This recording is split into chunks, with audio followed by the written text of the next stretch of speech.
It's an honor and pleasure, and perhaps to just give a bit of perspective on the question of anti-Semitism, as it's coupled with the Chagim, with Rosh Hashanah and Yom Kippur in this time of Teshuvah. I'm not a politician, so I can't really give a political slant on it. All I can perhaps offer is a perspective from the framework of Torah, and then you can be the judge. And I'm happy to engage in any questions in the interim or after. When I think of anti-Semitism, I think of the actual word. It comes, of course, from Semite, which comes from a particular individual that is mentioned to us in the Torah, isn't it right? There are 3 children of Noah, the man in the ark during the flood, and he's got 3 kids.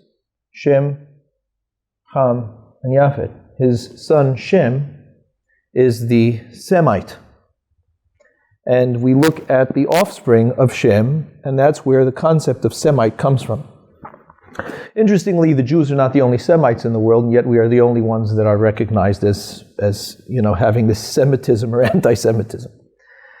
And it's a fluke, perhaps one might say, but I'm not sure that it is. I'm a believer, because I have a profound belief and feeling of connection to God. I don't think that the way that things unfold in the world are simply haphazard. I do believe that the world can be random, not for tonight's discussion. But in the end, I think that the way that things go in the world have a great deal to do with the flow of existence itself, and that it comes from the source of existence itself, what we call God. And it's what the Jewish people have always recognized God to be. The source of all being, the very first entity. And the very first entity, of course, not to get too philosophical right off the bat, but the very first entity, of course, could never be a contingent being, couldn't be a being that relies on something else for its existence. By definition, if it's first, it is existence itself, if we could say so. And so it is what powers existence, it is what flows through all existence, is what it allows all things to exist. And so when we look at history, we look at the unfolding of how things play out, I don't look at them as simple flukes. There's meaning to them as a result of the power from which they come. So the Jews are the ones that are called the Semites. And when things happen against us, we call it anti-Semitism. The word in Hebrew is Shem. The name of the man was Shem, which of course in Hebrew we know means name. So I always think of anti-Semitism as being anti-name. That's what it literally is. As a matter of fact, in Hebrew, it's anti-shemiyut. That's what they call it, right? Anti-names. And when I think about what an anti-name might mean, it is not astonishing, really, to think that the Jewish people are the ones that suffer the brunt of the anti-Semitic approach in the world.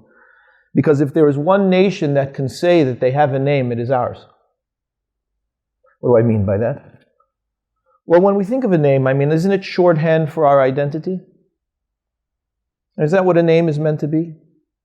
Because if we were to genuinely say our names, as it says poetically on Yom Kippur in the prayers, when it has to do with listing our transgressions, we say, Yichle hazman vehem alo yichlu. Time would run out, but my transgressions would keep going on, in a poetic sense.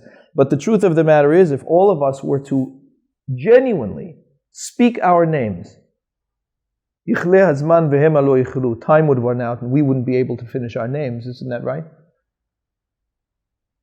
Because I am Joseph, the son of Yeshua, the son of Ezra, the son of, the son of, the son of, the son of, and back, and back, and back. And if I've got it right, all the way back to Aharon HaKohen, son of Levi, son of Yaakov, son of Yitzhak, son of Abraham. Sure, but maybe I'm being a little extreme. But then again, I would say to you, when do we stop exactly? When exactly is it appropriate to edit our history? Can you give me a particular generation when it works? But we do, because it's too much to bear, isn't it? It's a lot to bear. You're talking about 4,000 years of history. 4 millennia. If you go back to Abraham, our forefather, you've got 4 millennia of history. And whether you were born into this nation, I will say this, whether you were born into this nation or not, or you came into this nation out of love for the nation, you have become a child of Abraham Avinu. And that means that you recognize yourself as part of the people who can trace their not only history, but belief, engagement, framework for seeing the world back to that man, who came from this man named Shem. And if there was one descendant of Shem who actually took what it meant to be a name, and to maintain an identity, and to live as though he had an identity, and not simply some spontaneous generation of a particular manifestation of life that was not here yesterday, here today, and gone tomorrow, but rather an expression of a line of people that becomes the very expression of who it is that I am, then I have a name. And the people that cannot stand the weight of what it means to have a 4,000-year-old name in this world will certainly become anti-Shem. And it seems to me that that's really what it's all about. I mean, we can talk about the permutations, and we will. We'll get there, but this is the base. Because how are you supposed to talk about Israel? I mean, let's talk about Israel for a minute, shouldn't we? It's a touchy subject. Can Jews and Israel be considered in the same sentence? Should anti-Israel and anti-Semitic be equaled or not? Which, let's be honest, it's a bit of a preposterous idea, isn't it? To even ask the question is a bit preposterous, is it not? I mean, yes, of course, you can always be anti-government, and you can always be against decisions of a government, but to be fundamentally anti-Israel, in where the lines become so blurred as to whether the state should exist existentially or not, then you are bordering not on a question of government and government decisions and government policies, but the actual existence of a people on this planet. And you know what the major problem is? The major problem is that they will say to us, you want to come back home. After how long exactly do you expect to come back to this land? 2,000 years you were gone. Things don't happen like that on earth. But tell me who else is able to have been away from home for 2,000 years and then they come back? And they come back after having their hands tied behind them, beaten to the ground, every single one of those 2,000 years, no matter where it is that they have been. And they get back home and claim it to be their home. And no matter how far deep they dig in that place, our name is over everything that you find. That's it's a little bit much for the world to manage. Because then it's not a question of policy, and it's not a question of approach, and it's not a question of political inclinations. It's a question of existential realities. And that's a problem, because existential realities today are terribly out of favor. Because more and more we are told, and the world is being brought into a perspective that claims that reality is based more and more in terms of perception, and not in terms of objective situations. To which I always say, well, then you can go play in traffic, because it's all in your head. So it's anti-name. That's really what it is. It's anti-name. It's anti-a people that is capable of being able to speak their names and trace their names back. And then you add salt to the wound when the people should not be here. It's one thing to say, you've got a people that's been around for 4,000 years, they've been on this land for 4,000 years, they've been running on this world for 4,000 years, and they've managed to run through. But that's not the case with us, is it? See, the problem with us is that we have been away, and that in every generation there have been attempts to destroy us. And yet we still can speak our names. I mean, we don't think about this consciously. It's really easy not to think about it consciously, because we can also be honest and say that as difficult as it is for the world to have to come to terms with the fact that there is such a people on the planet, it is difficult for the people themselves to come to terms that there is such a people on the planet. Is that not true? It's difficult for us. Isn't it easier for us to be able to edit our lives than to walk around with 4,000 years of chain? Even if it's a golden chain, no matter how much you like to spruce the chain up, it's still 4,000 years worth that we walk around with. So for us, it's a challenge. And we deal with the challenge in different ways. Where have we not been? What country has our people not visited? What language have we not spoken? What culture have we not become familiar with and absorbed within our national psyche? And no matter where we were, there was one thing that escorted us: our Torah. And we wrote, and we published, and we studied. And when you come to that, when you walk into that, it hits you immediately who you are, what nation you're a part of. And no matter how quaint we make our little lives, and how neatly we edit who it is that we are in this particular manifestation of our identity, that's something that when we are awake and in our most sober moments, we cannot negate. So perhaps it is appropriate to speak of this at this time of year, because when we talk about our most sober moments, Rosh Hashanah, Yom Kippur, our New Year's is quite the opposite of how the rest of the world tends to celebrate. Yeah? Our New Year's Day is about memory, not forgetting. Our New Year's Day is sober clarity, not drunken stupors.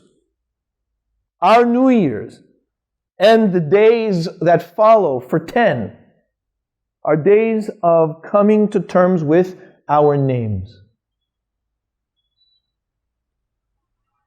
Because doesn't identity find itself within memory? Do we have an identity without our memory? It is a day of memory. It is the day when we allow ourselves to see our lives in their fullest capacity and not in the small, manageable bites that we tend to make of it. And then we look at our lives and we look at our experiences and we look at our choices against the backdrop of our full names.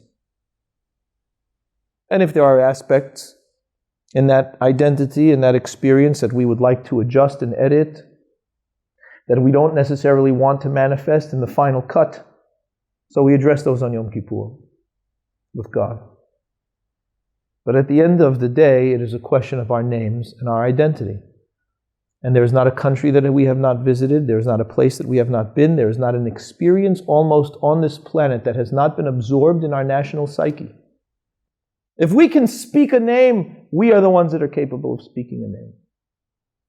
And that creates tremendous anti-Semitism. Because it's too heavy for the world to bear. Because no matter what ideas the world comes up with, no matter what constructs are brought out for civilization, there's one key issue that people cannot pretend to disregard, and that's the Jewish people. Because we don't go away. And there's something about that people that's very off-putting, because they don't go away. Something about them speaks to the nature of eternity, as Tolstoy said. And it's very off-putting. You can't sleep at night. So there were people that knew this, and through terrible evils, really did try to get rid of us. It was the only way that they could go on with their program. Then there were other people much more benign, like Mark Twain, who said, not as famously as his other quotes about the fact that the Jews go away, but nonetheless, said, if it were up to me, I'd be against the reestablishment of the state of Israel. I'm paraphrasing, this is what he said. Why? You take the most cunning minds, this is what he said, you take the most cunning minds in the world and put them together in a free country. You know what that would be like? It would be like the horses knowing their own strength, he said. We'd never ride again. And he wasn't a militant. And he wasn't interested in getting rid of it. He says, look, if you ask me my opinion, I'd say it's not a good idea. But he was being very frank about it. Certainly not politically correct. But it's there and it's in writing. We know that Twain wrote it, and he was simply acknowledging something that we could never say, of course, today. I could only quote in his name. That's one side of it. And in my opinion, and it's only my opinion, so you could toss it in the rubbish bin on your way out, that is at the core of anti-Semitism. It is the root aspect of anti-Semitism, and of course Israel is involved, because Israel makes it that much worse. Of course the entire world is fixated on our little state. Of course the world is fixated on our state. We're going to pretend that you can disregard it? You think that the smallness of its size it cancels out the massive weight of its existence? What it means to a world that it's still there? Shouldn't be there? Do we take a moment to realize that us sitting in this room is an aberration for every sociological, biological law of history? What it took for us to be able to be standing in this room, sitting in this room, and speak of ourselves as Jewish people? It's mind-boggling. It's mind-boggling. Should never have been. Shouldn't be. But perhaps between Rosh Hashanah and Yom Kippur, when we're thinking about our lives, when we're thinking about what our lives mean, when we're thinking about our identity and not simply what I'm doing, but what I wish to become and who it is that I am, perhaps it's worth focusing on. And if the world falls, if we tend to kind of doze off from it, the world unfortunately is not letting us recently. But I would suggest that we're focusing on the same thing, the Jewish people and the rest of the world. It's just that we're looking at it differently. For us, it's something that we would perhaps prefer not to have to hold on our shoulders. For them, it's something that they wish perhaps simply wasn't a reality.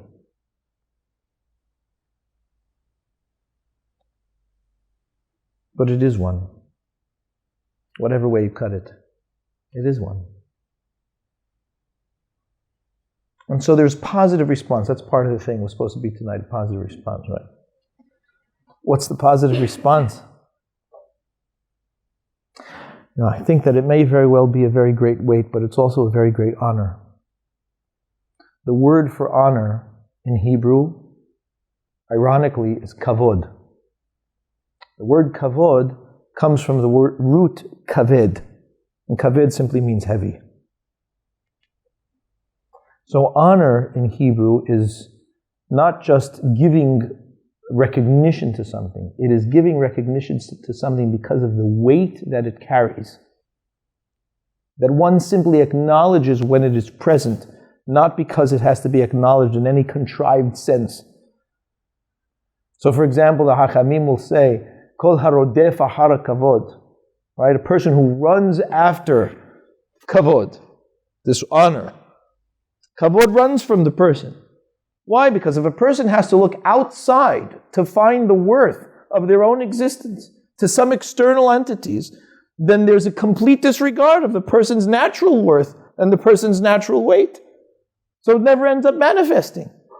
But if a person runs away from the kavod, meaning the person is not looking outside for external validations to one's natural weight and value of being, but one's being is the very nature of one's own honor, then honor is present. The best English word for kavod, I believe, is gravitas.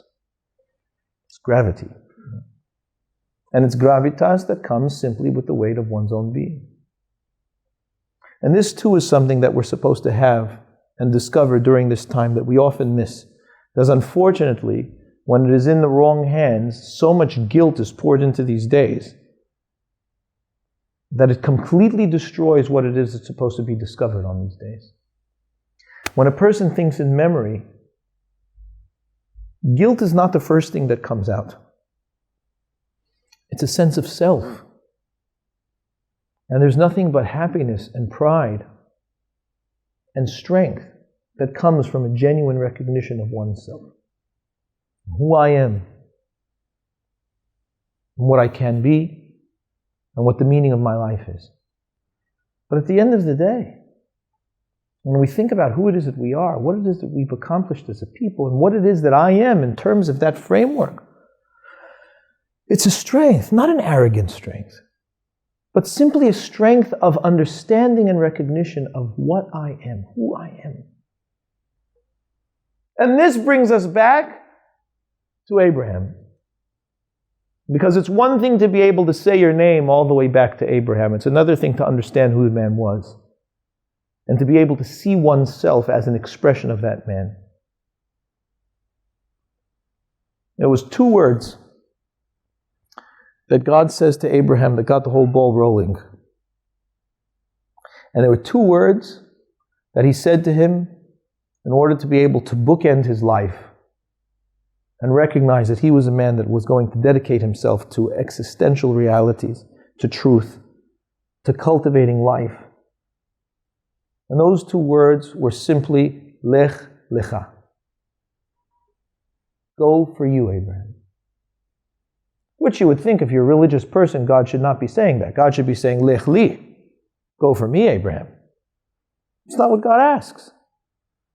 God says, look, Abraham, there's only one thing that you give me in this life. I've got everything. I'm God. Nothing you can give me. There's only one thing that you could possibly give me in this life that I, so to speak, do not have. And that is your existence. Go find your life. Experience your life. V'heyeh tamim. But be wholesome and complete. Be careful not to edit your life into some arbitrary additions that have no connection to where it is that you came from and are not interested in where it is that you're going, that don't recognize your own coordinates. If we go all the way back to the first human as it's expressed in Torah, there's only one question that's asked of that human being by God as the ball gets rolling for human history, post-eating of the tree. And that is simply, Ayeka. Where are you? Can you give me coordinates? That's all I'm asking. Can you give me coordinates that express the nature of your existence? Which was essentially asking him, can you tell me your name? Can you trace yourself back? Can you tell me what your position is on this earth? He had trouble answering the question. And so that's the nature of human history. So the Lech Lecha. Avraham is an Av, right? He is a paradigmatic figure for every Jewish person. He is the one that ultimately vindicates the name of Shem. And so for us, we have to think about what that means for us. What does Lech Lecha mean for us? What does it mean to love our neighbor as we love ourselves? What does it mean to genuinely have a love of ourselves? Do I have suggestions to solve the world's problems? I would never be so presumptuous. I have no idea where things are going to go. I'm not a prophet. What does seem to me is that nobody really has any answers at this point. There are suggestions, there are ideas, I don't know. All I can say is this. There's one thing that I do know. I do know who I am. And if I still need to figure it out, at least I know within the framework, within which framework I am to discover it. And in a world where I am being attacked, and my people are being attacked, for everything and anything under the sun, which is really what's going on. I mean, anything and everything under the sun. The only thing that I can do, the most positive response that I could possibly give to it, is to be able to speak my name. Proudly, prominently, clearly. So that I could say, yes, it is my land. It's my land. You're not embarrassed to say that this is your land? You're not embarrassed that you pushed people out? You're not embarrassed that you did this? Listen, logistics, maybe we have to deal with them. How, why, what? I don't know. That's for the politicians to deal with. But there's one thing that I will not step an iota back on, and that is, this is my land. It's the land of my fathers, and the land of theirs before theirs. and theirs before theirs, and back and back. And that is not something that I will be embarrassed about. It's not something that I will pretend didn't happen. It's not something that I'm going to begin to say is not true. If you think of things in true memory, you actually do look at the full perspective. We were displaced. We're a nation displaced off our country. It's ultimately what happened. So we ended up developing whatever aspects of our behaviors into some religious construct. That was a construct. That's called Judaism. Very new. But to look at Judaism outside of the framework of what it means to be an Israeli, which is what it is, it's Yisrael, that's what the nation is. We're missing a massive component. We're missing the entire framework of what it means to be who we are on this world. And so that's the whole history. And that's why it's so harrowing for a world to be able to see that expats of 2 millennia have come back home. It's even worse that it was actually written down somewhere that this would happen. It's bad enough that it should happen. But that should be written down somewhere 3,000 years ago that this should happen. How are we supposed to deal with such situations? Well, you're watching it. This is how we deal with such situations. Every headline in the newspaper, you're watching how it is that the world deals with such situations. But let's not be mistaken, no matter how much news we watch and how many pundits we will listen to, that this is the underlying core of everything that it is that we're experiencing today. And it's a question of our names at the end of the day. It's a question of being Shem or anti-Shem. And so the only thing that I could offer is to be proud to say your name. And that anyone who would insist that you shouldn't say your name, who's an anti-Semite, let it not deter you. Let us think carefully about how we say it and how we express it, yes. But that we shouldn't accept it and embrace it and know that it is ours, it is owned by us, it belongs to us, it is rightfully ours, that would be a tragedy. And so in these days, Rosh Hashanah, Yom Kippur, days of memory, days of atonement, which you've heard, of course, the word atonement really means at one, right? To be one with oneself. To be able to achieve a life of integrity is really what the day is about. That we come fully into who it is that we are. It's beautiful days. Beautiful days that have changed the people who have been living these days for 3 millennia. Changed us. As you would expect it would, if an entire nation takes a day out to think of its entire self, takes a day out in order to be able to deal with atonement and reparation. Changes the people.